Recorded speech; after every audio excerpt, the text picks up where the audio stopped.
Hey everybody, it's Chris and Neil again. It's Wednesday afternoon. It's that time of the week. This week because we're focusing on recruiting tools, things that make recruiters' lives easier. This week we have Tim Hogwood, CEO of Sourcewhale, joining us from across the pond, and definitely winning best hair for this particular live broadcast. Yeah, Tim, what's going on with the head? So barbers have been closed in London for maybe 2 or 3 months now. I mean, that's my excuse. And I don't yet trust my girlfriend to cut my hair. I don't think she's listening to this podcast. So you said girlfriend, you just broke a lot of hearts, because I personally think you've got that Hugh Grant thing going on, and the hair works for you. Maybe a more dorky Hugh Grant, but we'll go with that. I run a tech company. It's fine. Well, we can get comments in there if anyone wants to think if he's a dorky Hugh Grant, if he's attractive or you're unattracted to him. No, I'm kidding. We don't do that. We also like the aloof, goofy but charming tech entrepreneur, right? I mean, that's the angle, right? Yeah, that sounds good. I'm just going to ignore the chat. The logo's covering your hair, so I'm going to have to fix that in the future. But you have a lovely new haircut as well. Well, it's not new, just being maintained. But my profile picture has a very flattering angle. Would you call yourself Metro? That term is probably 15 years ago at this point. Dude, sorry. I'm 50. I didn't mean to. I'm 57. Well, yeah. And when you were 45, that term was being used by people. So I had a post where I was asking people to like my Facebook group, and I wrote, "Hey, everyone, do me a solid," and someone wrote back, "Wow, I haven't heard that term in like 25 years. Good throwback." And I'm like, man, I am old. Look at that. I am totally, totally old. So in any event, as you know, on these shows, we're doing lots of exciting things next week. And we'll remind you that at the end, we're doing a live demo of Luxo, Crelate, and Bullhorn, pros and cons between them. You see it everywhere. Everyone posts it, but you haven't done the demo, you haven't seen how it works, you haven't seen what makes one better than the other. That's going to be live next week. So look forward to that. Yep. This week, we wanted to open up with our first guest of our series, Tim. So that'll always be your legacy. We wanted to, address some of the bigger posts and requests that we see. And there's an awful lot of posts on several different things. Everything from LinkedIn automation, those tools like Linked Helper and Octopus and Reach Out. Sourcing tools, such as ones that are built into the Crelates of the world. A lot of the new ones, Interstellar, and we'll talk about that. And this is what Tim does. They have a unique offering. We're going to talk about what Sourcewhale does. We're going to talk about what the competitors do. We're going to talk about some of the points of difference. And for Tim to get on the show, he said, look, we're going to go through this review live with you and ask questions just like anyone would. We need to talk about your competitors. We need to talk about where they stack up, what they do. I did get feedback when we posted that people are pretty happy with some of the other competitors, which is great. And it also depends on their needs, right? And we'll go into that, which is depending on what your needs are, different tools are going to be better for you, right? Absolutely. And stay tuned to the end, because Tim is going to offer a special deal on Sourcewhale for our listeners only, above and beyond what you would get on your own.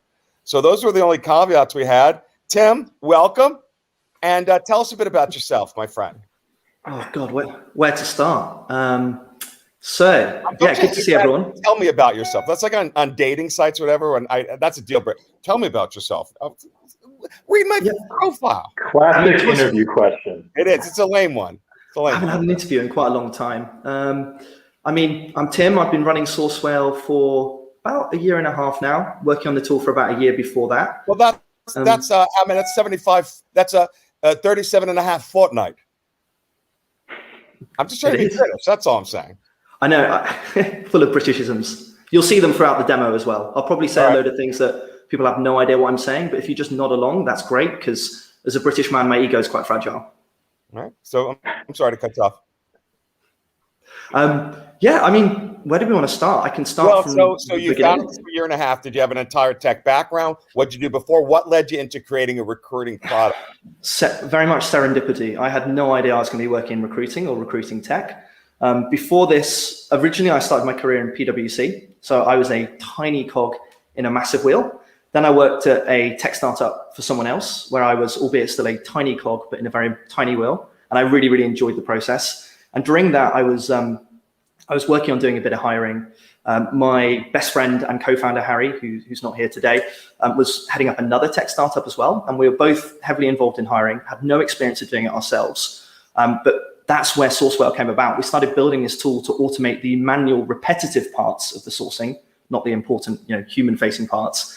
And me, completely naively, not really understanding the other tools that were out there, thought this was so good, quit my job, decided to try and form a one-man recruitment agency at the beginning of this year at possibly the worst time in history, apart from maybe 2008, during COVID.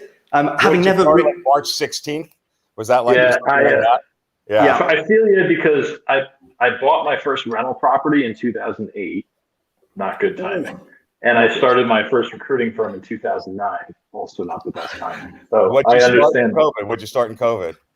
I think it's quite a good test of product market fit though, right? If you can sell in a really terrible period, I think when times are looking good, then hopefully it's even better. Exactly. That's what I'm telling myself. The thing is, and I've learned, because I get tons of people that come to me for like funding or be a partner or be an angel investor, and everyone has these ideas, and I Google it, I'm like, it's been done. Like almost every idea has been done. So you have to create a better mousetrap. Right. You just have to get started. This is actually part of it. Harry and I, my co-founder, we were sitting there every night thinking, what's the next Uber that we can work on? Trying to think of something that hadn't existed before. We didn't realize we had a tool right in front of us that we could definitely sell already, albeit I went in very naively thinking that I could build a recruitment agency and I could keep the tech for myself. Stupid idea, trying to do both at the same time. But it did allow me to walk in the market. You can't master both, that's you can't. You can't.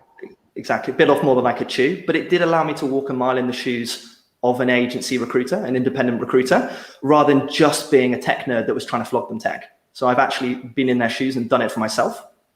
Nice. So what is Sourcewhale? Bad timing for that.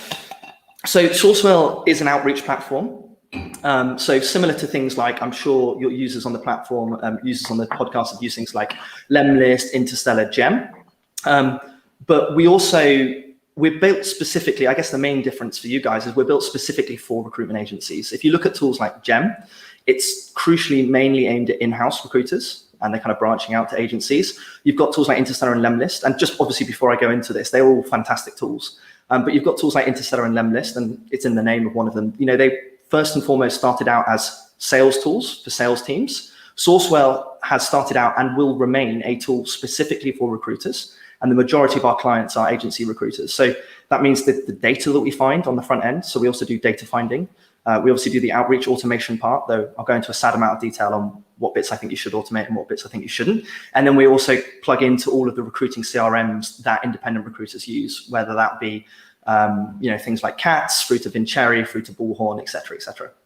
So it sounds like a big differentiator is that while some of these are more outreach focused, it sounds like this wraps around it a bit more. Because I think back to I remember when Talent Hook first came out. I know that's still around, and there's other tools that are sourcing, I guess, aggregators for lack of a better term, where they can, you can plug in your logins for various tools, and it can also search other sources so that in one point of entry you can source across a number of platforms and save time.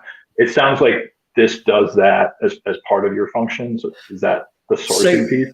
The horrible answer, yes and no. So we plug into job boards and we can allow you to build Boolean searches, run them on job boards, pull all the results back into Sourcewhale. But our tool, Chrome extension as well, works basically wherever you want on the web. I mean, I truly believe from my experience of using a lot of the sourcing tools that also hold a database, that database on candidates often just comes from LinkedIn and it's often just slightly out of date compared to somewhere like LinkedIn. And so Sourcewhale is effectively your sourcing assistant wherever you are on the web. Most of our clients use us alongside LinkedIn, but that could be GitHub, Facebook, Twitter, you name it. And so as opposed to some of those other tools I've mentioned, obviously you've got tools like Lemlist, which do a fantastic job of just the outreach automation part. Then you've got tools like Gem and Interstellar, which also do the data part, which we do as well. I've actually What do you mean by the data part?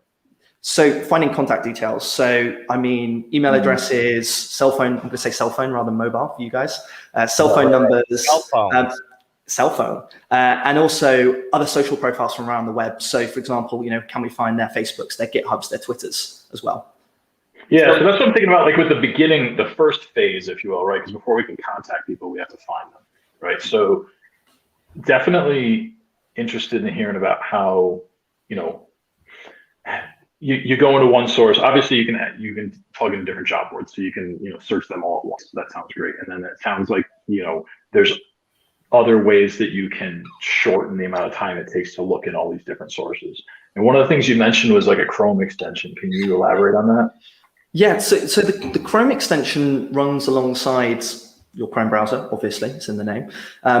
But it essentially will pull back that data from all around the web on that individual. So, I mean, I'll go into a demo shortly, but if we're on, for example, LinkedIn and we're looking for software engineers, whether you've built that Boolean search through Sourcewhale or whether you've just done that search on LinkedIn, Sales Navigator, Recruiter yourself, you can then run the Sourcewhale Chrome extension. We'll find their contact data. We'll also hopefully find their other social profiles from around the web, but we're also then into your Outlook, your Gmail to help you send those messages, send follow-ups to those that don't respond, and then crucially push that data into your CRM as well. How are you into Outlook? Explain that. How is it integrated? Yes, so we're a Microsoft and a Google partner, so we plug directly into them. So systems like this are very different to things like MailChimp. So MailChimp is more for kind of opt-in marketing newsletters. It doesn't actually come from you. And I'm sure everyone knows, I mean, MailChimp is every other email in your inbox right now. Not only does that have an impact on deliverability if you're doing cold outreach, but two, people can tell it's not actually being written for them. So we API directly into the recruiter's Gmail or Outlook. So these emails are exactly as if they sat there and wrote them themselves. So not only does that maximize email deliverability, but obviously it helps improve response rate as well. Hey, Tim, do you compete or offer a solution to what we see on our group all the time is people wanting this data? So the pure data, reference info, the Seamlesses of the world, the Zoom infos of the world. Are you able to eliminate that product by people using you? Yeah, so we actually have confusingly two models. For our larger clients that already have massive subscriptions to things like Zoom Info or Lucia, they can just plug their data directly into Sourcewhale. So it means that their consultants aren't having to run 3 or 4 different tools. But for most of our users and our base offering is we plug into many of the data providers, some of the ones you've just mentioned as well. The likes of Hunter, Rocket Reach, People Data Labs, Pipple, whatever it may be, so that they don't have to run 5 or 6 different tools and have 5 or 6 different subscriptions. Right. And on the same note, in the demo, what I learned was, your product, as you'll get into at the end, you charge a usage credit fee if you want to export the stuff, just like everyone does. And they'll avoid that fee with you by allowing them to plug into one of their other tools. You're not double charging them. Yeah, absolutely. So if they want to bring their own, I call it BYOD. We have this thing in the UK where everyone's like, BYOD means bring your own drink to a party because we're all cheapskates. But I have our own phrase at BYOD, bring your own data. So we can bring the pricing down, for example, over the pricing we'll discuss at the end, if you want to bring your own data, whether that be Zoom Info, Lucia, whatever. Awesome. Can we take a look under the hood? Yeah, absolutely. Shall I share my screen? There we go. There we go. Awesome. Can you guys see that? Yes. Sure can. I've done one of these before where the hosts were really, really polite, and I started talking for like 5 minutes, and eventually they interjected saying, "Bro, we can't see your screen. What are you showing us?" And that was really embarrassing. Oh, we're not polite, so don't worry about that. Good. So if everyone can see my screen, this is the Sourcewhale dashboard. What the guys on the call will be pleased to hear is that you don't need to come here very often. A lot of platforms that are built for you just try and encourage you to be there all day, every day. And the problem with that is uptake and usage, especially if you've got other employees at your agency. Trying to encourage everyone to use a shiny new bit of tech is quite hard if the learning curve is steep. So the Sourcewhale app is broken into 2 components. You've got the web app, where you can come to make your new messaging campaigns, review your metrics, etc. And then, as I said before, the Chrome extension, which can run along basically whatever site you want it to find that contact data. And again, we'll do that for you, and we'll do a better job, I would say, than any other single source that you might use, because we're constantly out there looking for the best ones. but we're plugged into about 6 or 7 right now, or you could bring your own. We'll then surface those results in the extension and allow you to add someone to one of those messaging campaigns from there. So we'll do that lemlist part. I know that one of the listeners on this call was asking beforehand in the group about they love lemlist. So we'll do the lemlist part. We'll do the outreach automation, the initial email, the follow-ups, etc. But we'll also do that data finding part and then push that data into the CRM as well. And let me ask you this: when we send that message, like the one you prompted in that Chrome extension, and we put that message together, we send it out to them. Is that getting copied to our CRM as well?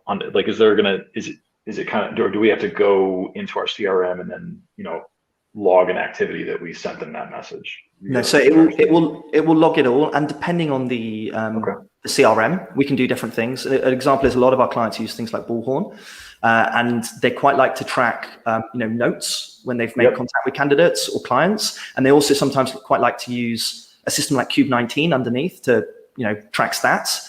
And on top of that, they might use activity notes in Bullhorn. So we can automatically create a note on the contact record when outreach has been made. We can also tag it with different activity codes.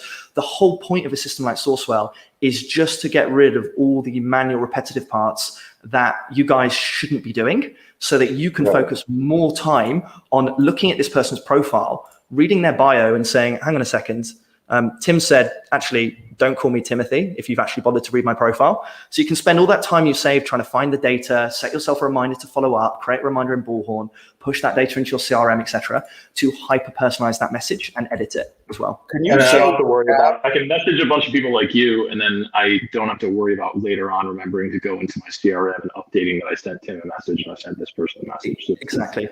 And gone is the day of having to go through your Outlook or your Gmail and go through your sent items, which I've done a lot of, and follow up going, just following up on the below, etc., etc. And again, it's a really important thing to do. And looking at the data that's going through our system, just in the last month, we've had about 1 million emails going through our system from our various clients. And about 65-70% of responses have come from a follow-up. So basically, if you're not following up, you're missing out, but it is such a time sink. And so our system will handle all of that for you automatically as well. And it'll probably make a lot more sense when I go into a little more depth. When I was on the demo, one of the things I was impressed with as opposed to the others was your massive amount of integrations. Do you happen to have that tab handy, the integrations tab that on your website? And I want to show that. And what was cool was, and if you can explain this, that what I was told was, listen, if it isn't there, we'll build it. Is that true? Yeah, absolutely. So a good example of this is Team Taylor. We signed up a client last week. Team Taylor is an ATS rather than a CRM for an in-house team that we work with. But we built that in about 2 days. And so, for example, if your CRM's not on there right now, I can guarantee we'll get it built within about 2 or 3 days of when you come on. Is this just for big clients, or someone small and you're like, you know what, we eventually want to have 100 of these as they come, we'll build it and we'll use it for someone in the future? Or is there a size? I mean, normally they can say you're not big enough. No, so we will build a custom integration for anyone for no extra cost. I mean, part of the reason is, right, we're still small, we're quite new. If we don't have a CRM, it's probably a good sign that you're just the first person and someone else will use that as well. So yeah, we can build for anything. It's what we do at Back Office Staffing Solutions. We go into Crelate and Bullhorn and Luxo, but if anyone wants another integration, we'll do the same thing. We'll build it in 1 to 3 days. And the same reason, like, you don't have to be any size. If you want it, so I get it. That's great though, and it's really unique. And I think another problem with being slightly smaller is you get absolutely shafted by some of the big providers because everyone uses their CRM in a completely different way. And we're more than happy as part of our onboarding to sit down and understand, like, do you use activity notes in Bullhorn? Do you want it to leave a note? What custom fields do you have set up? And that's the kind of stuff that often big tech providers just leave you to work it out by yourself. And being frank, I'm sure everyone on the call can agree, you just don't end up doing. And the problem is then if the tool is, part of the usage is pushing that data in the right format, the right data integrity into your CRM. So if you don't have that, custom setup at the beginning, it's kind of pointless, in my view anyway. Great. Yeah. So why don't I'll take a quick tour through the dashboards, the campaign, the Boolean searching, etc. And then I also at the end, just in case anyone really wants me to get into the meatiness of like how we compare to the other tools. Actually, maybe I'll show this now, just so people can then either fire abuse at me if they don't agree during the call. I'd love to hear in chat if anyone does. But you can see here, can you guys see this? Yeah, very clearly. Yeah, so in terms of the products that you guys were talking about, we compared to, so in terms of email and phone finding, so Interstellar and us, we both find emails and phones. Gem, as far as I'm aware, only finds emails. Lemlist just does the outreach kind of spreadsheet upload part. But there was actually something really cool from Lemlist that actually a recruiter, I don't know if you guys know Batman or Mike Cohen. Yeah. No. Well, I don't know him, but I know him by reputation. Yeah, so he came onto the platform and said, this is great, but you need to be able to do the custom images that you can do in Lemlist. So a custom image is being able to put one of those kind of variables that you would often put in outreach automation, but in a picture, like a meme, whatever it might be. So we do that as well. Something that I'll touch base on in the demo shortly as well is in terms of, we also classify the response. So in all these platforms, you get things like open rates, click rates, reply rates. The problem is in recruiting, often reply rate can be a bit of a vanity metric. Because again, if you're reaching out to the right person, they'll probably say thanks, because you've offered them a job or, offered them the potential of a job. But a lot of those people might say thanks, but no thanks. And so we will automatically classify the sentiment, the response. And as far as I'm aware, I haven't seen anyone else in the space do that yet. Well, that's really interesting. If I could just jump in on that point, because when you're running a recruiting campaign, when you're reaching out to a bunch of candidates and you're trying to kind of test your messaging and see what's working and see what's getting people's attention. Like half the battle is did they open the message, right? And that's usually a function of the subject line. But then beyond that, like what was the disposition of it, right? So that's kind of interesting because understanding, like when I would have when I've had as many as a few recruiters working for me, I'd look through their activity notes and I'd see all the people they talked to, and I'd be like, okay, this many weren't interested, this many the money was too high, too low, whatever. So this will allow us to label, or can it tell by what they say in the message, and does it kind of automatically assign a label like a not interested or? Yeah. Or so the labels the classifier is doing in the background are, well, three pretty cool ones at first. So is it an actual response? Is it a bounce, or is it an out of office? And I actually think this is a really strong part of the tool, because if you've done a perfectly crafted message and you send it to someone and that person, loves to have an out of office saying, hey, I'm super busy, I'm in meetings all day. On a lot of these platforms, that completely screws your perfectly, crafted follow-up sequence, because it will stop because it thinks you've had a response. So our classifier will notice the difference between, a bounce, an out of office, and a reply. And when you get an actual reply, we can tell the difference between someone that's saying, yeah, I'm interested. Yeah, I'm not interested. Follow up with me later. Speak to this person instead. Never talk to me again. So we can also auto unsubscribe people. How much does it pay? How much does it pay? How much does it pay? How much does it pay? Which is still an answer. Sorry? No, I said how much does it pay is a frequent one, which is still an answer. That still opens a conversation. Yeah, that's true. We should have that as a classification for sure. But it can be quite useful. I think, basically it's very useful because you have in your campaigns, you understand not just what gets the best response rate, but what has the best interested rate as well, which again is kind of the next level down. And all these other tools allow you to classify interested rates. In Lemlist, that's buddy to be. You say, yes, they're interested. Yes, they're not. But being frank, people don't always do that. And again, that is a manual, just data labeling step. And that's the kind of thing that you should be using automation to replace. And there's certain parts, I won't go too much into detail in terms of LinkedIn automation where, you're reaching out to 1,000 people and it's obvious you haven't spent the time to hyper-personalize for that individual. And that's the difference in good automation from bad automation.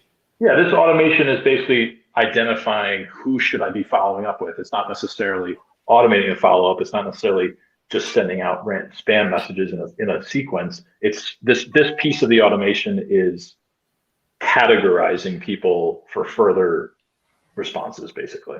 Yeah, absolutely. And then on the next point in terms of social sites, so again, we work on pretty much wherever you want on the web. We recently added job boards as well.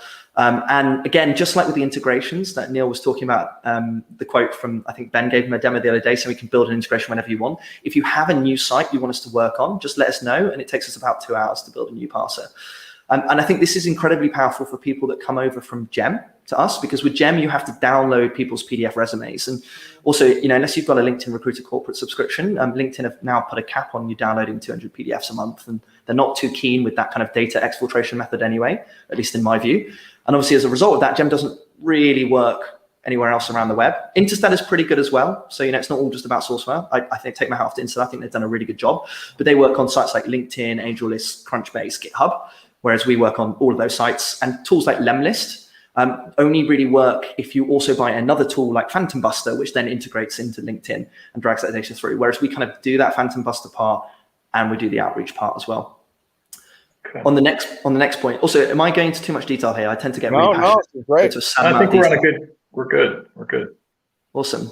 So diversity analytics as well. As I said, because we're built first and foremost for recruiters, things like obviously Interstellar and Lemlist. I know Interstellar is pivoting more into kind of building for recruiters, but they still have, it's in the name, right? Quite a big sales base as well. Whereas obviously people like us and Gem are built specifically for the recruitment industry. So we bring in things like diversity analytics as well. So being able to tell me about diversity analytics. Like, what does that mean? I mean, it sounds great, but what does that actually mean? Yeah, so all the time now, yeah, so. Absolutely. So obviously this doesn't replace when people become an applicant. There's official D&I forms that people fill in. They may have hidden diversity traits. They may identify as a different gender. But right now there isn't a very good way of tracking. You've got applicants, and you understand when people are dropping off as part of that application process, but there aren't really many people focusing on who are we putting into the sourcing funnel. And a lot of the agencies we work with are being asked this question by hiring managers quite a lot, saying, okay, you've got this software engineering role. How many people have you reached out to, from a female background or from a, underrepresented group? And using a combination of picture analysis, name analysis, and pronoun analysis, we will give you your high-level metrics. As I said at the beginning, that does not replace any kind of official D&I form. But right now, if you as part of your sourcing funnel, if you're not collecting these metrics, how do you even know if you need to make a change, or how can you present that to a potential client and say, hey, we're outperforming the market in terms of female candidates that we're locating for the specific role. So Gem, to its credit, also does that as well. And you'll see when I jump back into the demo, if we have time, you'll see the diversity analytics stats as well on there. Sure, and we have time. Awesome. And then the next point in terms of recruiting CRM integration. So us and Interstellar, we both integrate very nicely into recruiting CRM. So, Invenius, Bullhorn, Vincere, Cats, etc. Things like Gem are more built for the in-house side. So they work very well with things like Greenhouse and Workday and all of those massive tools. We also plug into them as well. But a lot of our clients right now, at least, tend to be agencies. So we're specifically focused on building for them. And obviously tools like Lemlist, you can use a fantastic tool like Zapier, which I'm sure loads of you guys use already, but that's another tool you need to add to your arsenal. We just do all of that. So we're kind of a one-stop shop. So from finding the data, as you can see all the way on the left-hand side, to helping you send hyper-personalized images, messages, whatever it might be, classifying those responses, and then pushing the correct data into your CRM. And then on the final point as well, this is something we're just starting to roll out, and I haven't seen anyone else in the kind of outreach tech space do. We have started building, a smart Boolean search builder. So not just helping you, reach out to people once you find them, but helping you quickly build those searches. Again, just to be frank with you, because I'm British, I don't like to bullshit too much. This is not trying to replace a tool like Seekout or HireTool if you use them. But it can be really fantastic for guys, people that don't have the budget for a tool like that. We can allow you to have a Boolean search builder, which you and your team can use. And then you can run that on, LinkedIn X-ray searches, GitHub, etc. And then you can add those things to Sourcewhale. And as far as I'm aware, at least, I'm sure in the chat, people are probably slating me right now. But Gem, Interstellar, and Lemlist don't do those things. Mm-hmm. And someone asked, as you can see, whether I've used a tool. And the answer is no. I haven't. And I actually run a back office service, so I don't recruit anymore. Chris does, which is why, and we're both super techy. We also have no bias in any product ever that we're talking about, nor will we ever take a kickback or percentage, right? So any deals that are given, we don't want any of it. We want it all to go to like you guys. So, but I have not. If people want to see for themselves as well, if they go to G2, again, we're very new, but we've got some pretty good G2 reviews so far, and obviously more than happy to intro anyone. Okay. What else do you want to show us in the demo? So we've obviously got the dashboard. This is the analytics. Again, because we're predominantly built for agencies, we split down that sourcing by candidate sourcing and business development. We know that a lot of our clients are trying to do both, and our system allows you to do both while having that correct separation. And obviously then when we're pushing that data into your CRM, we can create that person either as a candidate or a client contact or whatever it may be as well. But obviously that allows you then to break your data down, because your BD response rates are going to be very different to your candidate sourcing response rates. And super quickly in Sourcewhale, you can jump down into both of those and you can understand, hey, what are my BD rates? What are my candidate sourcing rates? So you can kind of slice and dice the data how you want. We obviously capture open rates, reply rates, just like you'd expect from a tool like this. But the point I was making earlier about the interested rate, this is something we do that I haven't seen anyone else in the space do. So we will automatically classify the sentiment of the responses that come back so that you guys don't have to manually go through and do that, because you've got more important things to be doing. We also then obviously have the diversity analytics. And on this dashboard, this is just a demo dashboard. We can effectively build you whatever report you need. I mean, we can even go into a sad amount of detail. I quite like looking at this, just understanding when are even people are opening our messages. Something interesting we see is no one ever replies to us on a Monday or a Sunday, probably a Sunday you'd expect. But so let me ask you this though. So how far does your AI go with this? Meaning, you know, there are systems that will take this data and they will then use that to force when the system's actually going to send the outreach. So we don't force anything. We give people control over where they want to send it.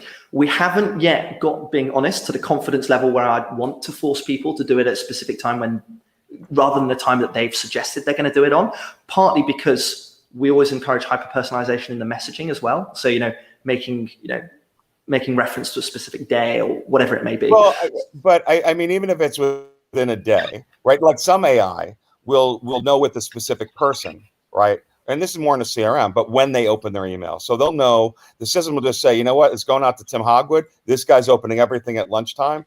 We're going to hit him on lunchtime. Now, so I just think it could be a cool feature to add to compete with none of your real competitors, but I think it's a really neat feature. I use it a lot as an add-on in HubSpot. Absolutely. One thing we do around that intelligent throttling as well, and this is one thing that's really important to note if you work for a small recruitment agency, is your email deliverability. So you can go mad and upload 1,000 people in one day via a spreadsheet upload into Sourcewhale or source them. That's absolutely fine. But what our system will do is throttle the number of emails it actually sends out and put space between them. And this is vitally important. If you work at a company that's got less than 2,500 employees, say, you can't send as many emails as Dropbox can every day without ending, at best in the promotions tab and at worst in spam. So our system is built from the bottom up to work with small companies first and foremost. So the system has pretty smart intelligent throttling around, how many emails you should be sending a day, what the minimum time between those emails is, avoiding time, sending on public holidays. So for example, this would avoid sending on MLK Day back in January if you have this set on, et cetera, et cetera. Okay. How long do we have? I'm aware I've probably gone into too much detail. How much more time do you need? I mean, I can talk very fast. I can probably get the rest of it done in about 5 or 10 minutes. All right, that'll be good. Awesome. So obviously you have the overall dashboard. You've then got campaigns. A campaign is just a sequence of messages. You can share them across the team, so you can measure things like your open rates, your response rates, your interested rates. You can A/B test, etc. You can obviously then make a campaign, and looking back at the dashboard where we had those limits by day, so got Monday, Tuesday, Wednesday, Thursday, Friday. If you decide for whatever reason that you don't want to be hitting people on a Monday, you can turn that off. And that means it doesn't matter, whether you're sourcing, Chris, I hope you're not sourcing at 11 p.m. at night on a Monday, but if you are, we will not send that message out until the next time it falls on a sending day for that campaign. And then on the actual message templates themselves, you can specify the times between. So you can say, I only want this message going out between, for example, 7 to 11 in the morning, because that means in your email, you can make reference to the time of day. You can even make reference to the day of the week using our custom variables, et cetera, et cetera. You can also use our tool if you're reaching out across the US. So if you're based in New York, but you're reaching out to someone in San Fran or LA, obviously you want to be hitting them at maybe 7 a.m. their time, not 7 a.m. your time, because it's 3 a.m. So we can obviously fit the time zone by campaign. As I said, we're obviously set up for candidate sourcing and business development, so you have that ability to classify. My lights just turned on in here, so I'm going to look even off, so I'm going to look even more like a ghost if you guys can see me now. I'm pitch black. But you also then have the ability to choose how you're going to sync that into your CRM. So we use HubSpot, we use it for sales, but if this was Bullhorn, you could choose whether to sync the person as a client contact, as a candidate, to not sync them at all. And then we can also choose when you push that data into Bullhorn. So is it when you reach out to people? Is it when they respond? Or is it when they respond and are interested? So that's another thing of, that automatic AI classification I mentioned at the beginning. But having that feature built in means that we can only push data into your CRM when you want it pushed in, which I think is a pretty strong feature as well. Awesome. Then obviously in terms of the messaging, you can write your initial outreach. We're not just an emailing tool. So if any of the guys on the call have ever used any tools like Outreach.io or Reply.io, they're more used by the sales space. They have these kind of other manual steps, whether that be a phone call, an email, a connection request, a general task. So we can manage your entire process, because your sequence might be multi-channel. It might not just involve, hitting people with 2 emails, 3 emails, 4 emails in a row. It might involve a phone call step. It might involve a general task where you get a referral through to the person from someone else. So our system will handle all of those steps and remind you of the relevant ones that are coming up. That obviously InMailing is fully automated. In terms of the personalization, obviously it's plugged into your Gmail Outlook. So any of these emails are in your sent items. They look exactly like you've written them yourself. Effectively you have. And then any responses will be in your existing workflow in your Outlook or your Gmail as well. And you can add all kinds of customization, whether that be obviously the kind of customization you'd expect from things like Lemlist, Gem, Interstellar, like first name, last name, company. We also do some pretty cool stuff around, passing out all the crap that's in people's LinkedIn names. So emoticons. If you're like our CTO and you've got a massive ego and you like to put PhD after your name, we'll pass stuff out like that. If you're putting a company variable in, we'll get rid of common endings, incorporated, limited, Novartis Pharmaceuticals. You would never refer to someone and say, how's it going? They put in LinkedIn Open Networker, or whatever. Yeah, exactly. So if someone's reaching out to someone, you would never say, how's it going at Novartis Pharmaceuticals or Deloitte Consulting? You would just say Deloitte or Novartis. So our system will pass all of that stuff out as well. And then we even go into a sad amount of detail on things like GitHub. So this tool isn't just for LinkedIn. If you're running our Chrome extension on GitHub, we can find people's contact details. If you have a GitHub repo variable in your template, we can even look through GitHub and pick out the most impressive GitHub repo. And I know there's someone on chat's going to say, how do you do that? So we look at the ones that have been starred the most, forked the most, got the most original lines of code, and then we run them through a linter to effectively check how well formatted they are and how many bugs they've got. So it's not going to work miracles, but it's effectively a high-level Google Translate of coder to recruiter, which when these software engineers are being reached out to, left, right, and center every single day by people saying, hey, I'm looking for a JavaScript engineer. And you're like, I don't even code in JavaScript. What are you talking about? You can stand out from the crowd by having that kind of, hyper-personalization in. You can obviously do things like day of the week. And then something we have that also Lemlist has, which is really, really cool, is the ability to also add these variables into images. So for example, if you've got a picture, you can put, the first name variable into the picture. So you could have a sad cat meme, whatever you want, as one of your follow-ups saying, Tim, why no respond? And you don't need to make that image for each person. It will fill in the relevant details as well, which is pretty cool. Obviously then follow up, I'm not going to bore people with this. It works like, every other system under the sun. The key difference is obviously we'll be able to tell the difference between a bounce and out of office and a reply, which is quite nice because it means that your perfectly crafted sequence doesn't stop if you get an out of office back. And obviously, as I said, you can mix up the steps. So you might have a phone call step as your final step. You might have a in-mail connection request or whatever it may be. And so you can do these multi-channel approaches to reaching out to people. And obviously then you can go to LinkedIn, you can go to your favorite site. We work on LinkedIn Recruiter, we work on Sales Navigator, we work on individual profile pages, but we also crucially, and this is different to something like Gem, we also work on, like the search results page, a LinkedIn project, whatever it may be. So you can kind of work on a basic LinkedIn subscription? Yes, exactly. So we work on a basic LinkedIn subscription. I have Sales Navigator as well. We work on that. We work on Recruiter Lite. We work on Recruiter Corporate. We work everywhere on LinkedIn. And so obviously if you're on a single profile page, you can choose the email. This is the bit that's key though. Automation is great, but if you're automating the entire thing, you're not going to get the results you want. You should spend the time that you've saved to hyper-personalize that message. Whether that be, Tim, you look like a massive nerd in your LinkedIn photo, because I know I absolutely do. I mean, I wouldn't recommend saying that. You might get a nibble. I might respond. But the key is use the time you save to hyper-personalize in a way that automation can't. And this is what's very different to you just using a LinkedIn automation tool where you put in your Sales Navigator or Recruiter URL and it just connects with 1,000 people. And obviously with someone like myself, I've put on my profile here at the bottom, to show you've read my profile, please call me Tim rather than Timothy. Only my mum calls me that. And obviously, if you're using some kind of automation for the entire process, you're going to reach out to me saying, Timothy, I know you haven't read my profile. Therefore, how do I know you really think you can add value to me, et cetera, et cetera. So it's all about question, given that you have control over your profile, why would you not simply put in Tim instead of trying to catch people, Timothy? Because I am reached out to left, right, and center by people who are using automation in all the wrong ways. And I want people to be using my tool. I want people to be using other automation tools, but I want them to have spent the time to actually decide, can I add value? Is this person the right fit? I mean, they've at least got to have read my bio and my profile to work that out. Smart. Exactly. So you probably use that as a commercial when you do it. Say, hey, listen, FYI, avoid doing this by using our tool. Exactly. And that is part of my sales pitch.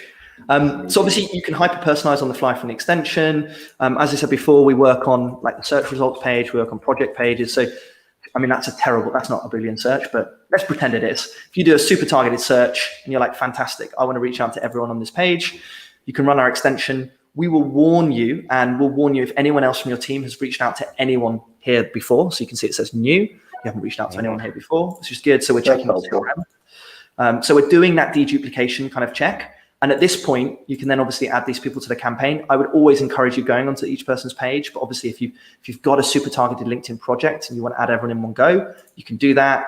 And you can see, we even pick up those other social profiles that I mentioned for software engineers. We can find things like their GitHub. So you can go and take a look at that. They've got a Twitter. We can find that. So you can kind of add people like this as well. Super. Only other thing, bear in mind, I know I'm probably overrunning and I love to talk. We obviously have a spreadsheet upload. So just like a tool like Lemlist, if you've got a spreadsheet, the key difference with us is we can also enrich that spreadsheet and find contact details. So if you've got, like ZoomInfo does on the high expensive packages. Exactly. So if you've got name, I've got one email address, I've got some LinkedIn URLs, I've got location, I've got a favorite color. I don't know why I've chosen that. But if I go and upload that now to Sourcewhale. And then instead of drag and drop of like an Excel file, could you also connect it to like a Google Sheet or something like that? Yeah, we can connect to a Google Sheet as well if you want. Like it's super easy. We can just pull that in automatically. If you do upload an Excel, well, obviously then it will ask you to map those columns. Again, it will map most of them for you. It's pretty clever. So names to name, location, etc. The only one I've had to do here is favorite color. Because a lot of people aren't familiar with the enhance feature, and I'm going to say it's why I spend so much money on ZoomInfo. For that reason. So that's a tremendous value add. So with that enrichment feature you're just talking about there, Neil, if you go find emails, you can go for those without emails, because remember in my spreadsheet, I had one already. I don't want to waste the credit searching for someone that I've already got one for. And I can say, right, I just want to find personal emails. If you've provided emails already in your spreadsheet, we can verify them for you. And at the same time, you can add that person to contacts and just push them into Bullhorn or whatever other CRM you use, or you can also add them to a campaign at the same time. And on this next screen, you'll see that what we do is we start hunting. There we go. Thank God it's a spreadsheet I've tested before. But you can see here, we've contacted. We haven't found emails for everyone. Again, we're not perfect, but we'll do a pretty damn good job of it because we're plugging into so many data providers. You can then be warned, is this person in your CRM? Are they already on a sequence? Has anyone from your organization ever emailed them before? That's quite powerful because even if you've used a tool like Interstellar or Lemlist, or you've manually emailed people before, that won't matter. Because we're plugged into your Outlook or Gmail from the Chrome extension or from here, we can warn you at that point in time. By the way, so-and-so, Chris has already reached out to this person so that Neil doesn't accidentally. That is handy. Yeah, I frequently would overlap efforts with team members and it just doesn't look good to the candidate or to the prospect. I mean, obviously it's not efficient, but also from all right. So in the interest of time, I think people get a good idea what it does. I think a demo is always the way to go. Can you tell them the deal that they're getting? Yeah, absolutely. So we are offering to anyone on this call or anyone that refers to us afterwards, 10% off for life off our standard pricing. Right now, we're coming into the US on a slightly discounted pricing of $195 a month, which includes the data part as well as the outreach part. If you want to bring your own data or plug in your own data, ZoomInfo, whatever, we can bring that pricing down as well on top. But we're providing. And is that change based on usage? I mean, is that $195? And you can do whatever you want with it, or is there like a tiering there? Yeah, so we tend to start with about 250, 300 credits per user per month. They can be pulled across the team. But if you want to have 1,000 a team for whatever, it only costs like another $75, $100, whatever. So if you want to add more credits, you can add them on at a relatively cheap price because we can obviously get the economies of scale from you. Right, and so people on Seamless that just does a fraction of, I mean, that's not even a fair comparison, are spending $100, $150 a month for just that. And if they get the unlimited, and so very cool. So what do they need to do to sign up and get their discount? So they can reach out to me. They can reach out to Ben, who I know is on the call as well. I think he sent his Calendly link round. But we're more than happy to jump on a screen share. Even if people just want to insult me, dive down into the tool more, whatever it is, I'm happy to chat all things sourcing tech. Can they reach you on the site? Yeah, they can reach me on LinkedIn. They can reach me however. Sourcewhale? Is there a they can use Sourcewhale if they've got it already to reach out to me. That's fine. No. Is there on your website? Can they go to, instead of people having to find you, can they go there and click contact us and they'll get to you or what? Of course, sourcewhale.com. You can access us. We're quite sad. We're always on intercom chat. I think what's our average response time here? That is depressing, isn't it? Under 5 minutes. There we go. You can see Ben's face on there. So if you want to get in touch, drop us a message there. You can sign up for a demo. If you want the best results, message him on LinkedIn and call him Timothy. Yeah, you'll probably get a response then. Just maybe not a good one. Awesome. Well, Tim, I want to thank you for being our first guest. I love the demo. I love the product. So I hope people try it. I hope we get some feedback in the group. Hope we get some buzz. Stick around the group and look if anyone has questions and stuff, and that'll be great. I don't have anything further. Chris, anything to add? No, pretty much everything I asked along the way. But hopefully everyone enjoyed getting a look under a hood at something, because that's what we plan on doing week after week, is a lot of these tools that we talk about, being able to actually take a look, poke around in it, and kind of demo and also ask questions. And yeah, so this is a great start. A website only says so much about a tool, and you don't always want to hop on a call with a salesperson and like run through a demo. So this is a nice way, I think, to preview a lot of tools that are out there in a low pressure situation. And next week, what are we doing, Chris? Next week, I'm on vacation. I'm just kidding. Next week, we're going to take a look at Loxo, Crelate, and Bullhorn. And I'm going to put a post up shortly. We're looking for people in the group who are users of those. Maybe some who have switched from one to the other. I'll elaborate on the post, but basically this would be less about people from those companies talking about it and more about users in our group showing us around these tools and talking about the pluses and minuses and comparing them. Love it. Love it. So any final thoughts, Tim? Oh, on the spot? I don't think so. All right. Yeah. All right. So with that said, thank you everyone for joining us. We'll see you next week on Level Up.